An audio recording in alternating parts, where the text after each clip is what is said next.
16 জন আমাদের ভাই বোন জীবন দিয়েছে।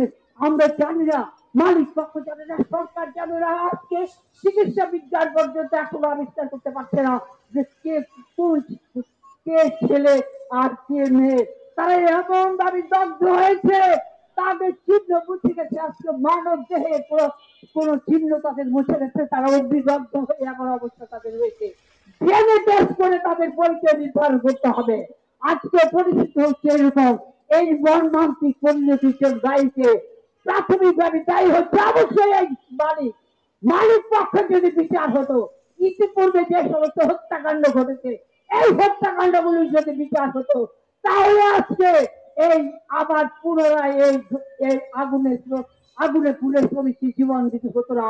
সেই জন্য আজকে আমাদের এই অধিকার আন্দোলনের সমাবেশ থেকে আমি পরিষ্কার ভাবে দাবি জানাচ্ছি, মিরপুরে যে আগুনে যে আমাদের 16 জন বা আমরা 18 জন ভাই বোনদের নিহত হয়েছেন, ওই খুনি মালিককে এখনো কেন গ্রেফতার করা হয়নি? এটা আমার প্রশ্ন। তাদেরকে অবিলম্বে গ্রেফতার করা হোক এবং তাদেরকে বিচার করা হোক। আজকে আমরা তদন্ত কমিটির কথা বলি, তদন্ত কমিটি বলতে বলতে আমাদের মুখে কাদা উঠে গেছে। এই কোন তদন্ত কমিটি আজ পর্যন্ত বিচার বিভাগে অনেক উচ্চ পর্যায়ে তদন্ত কমিটি হয়েছে আন্দোলনের মুখে, কিন্তু কোন তদন্ত কমিটি আজকে মালিক পক্ষ তো অভিযুক্ত করেনি, অবহেলা জনিত কারণে বড় জোরে বলেছেন আপনাদের ক্ষেত্রে।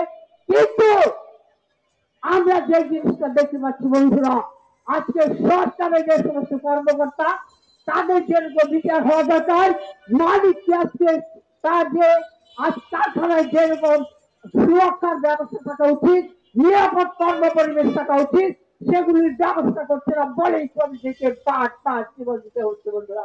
আর কত শ্রমিকের জীবন দিতে হবে? আর কত শ্রমিকের জীবন গেলে এই আমাদের কারখানাগুলো নিরাপদ হবে?